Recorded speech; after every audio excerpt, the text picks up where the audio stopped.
First question, how do you view the MEA startup scene? Any unique traits have you seen here that are unique to the area? You know, a very raw entrepreneurial passion.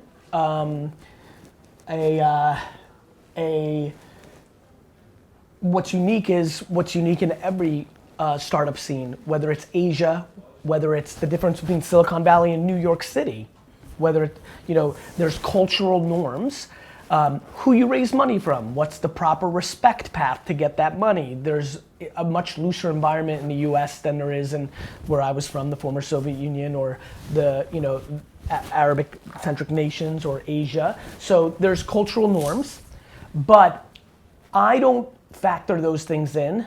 I think those are just things that everybody would obviously then have to deal with no matter what. What I look for is how pure is the entrepreneurial spirit? And there's a very big difference, in my opinion right now, in the Middle East and in Asia compared to, let's say, Europe or even at some level America. I would say that purity, like pure 100% purity of entrepreneurial spirit, it's extremely high in the region. There's a lot of optimism and ambition, grounded in the practicality of understanding certain governments within the region act differently.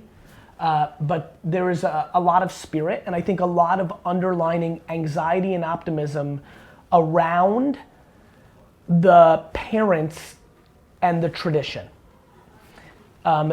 That's where America has advantages. Entrepreneurship is seen as more and more as a good thing, but still plenty of parents go to college, be a doctor. In this part of the world, it's still frowned upon in comparison, and I think that's something that a lot of young entrepreneurs need to deal with. Nice. So Hassan himself loves to work and succeed mainly because of the validation. Are you the same? And what keeps you going when there's no validation?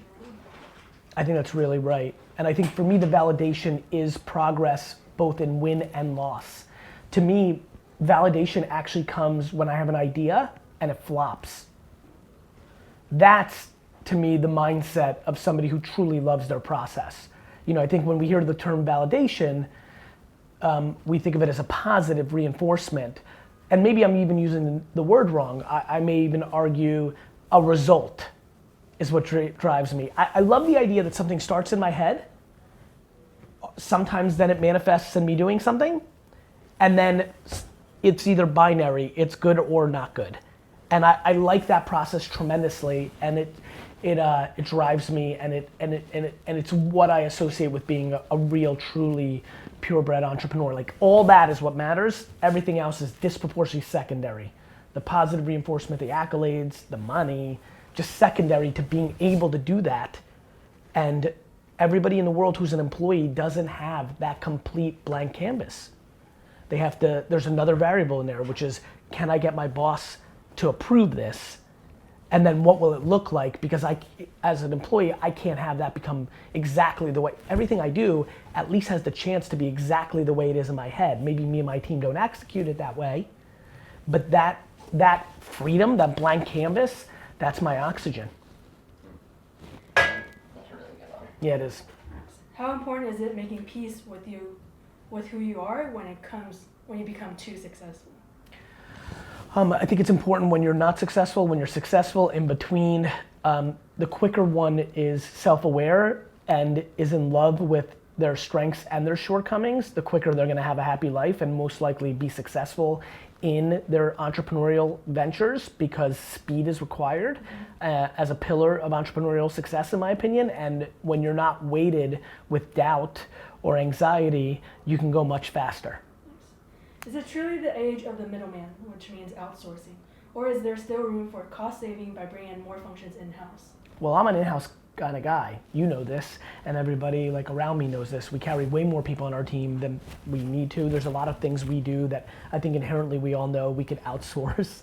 I think it's the age of being an operator the way you want to. I want it in-house because I love the team. I love knowing you. Like, even the contributors we have outside our world in that blog post, I'm so happy to put that blog post, but I don't feel the same connection I feel towards you. Like, even if it's just passing on the way to go to the bathroom and just seeing you, and you just saying, hey G, that matters to me. That's what I like. Other people like waking up at 11 o'clock in the morning because their team is in a different part of the world, having orange juice, and everybody being on Slack, and them not having to deal with anything. Like them not, I like seeing anxiety amongst two employees on the way out because I want to help fix that. Other people don't want to touch that at all. It's the age of options. Last question.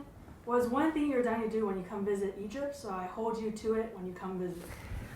I'm the kind of person that really doesn't want to see anything in the world, so I don't want to see anything. What I want to do always is interact with people. So if we can do a 7,000 person meetup where we don't get shut down, that's the most exciting thing I can do. Amazing. All right, Awesome. that's it.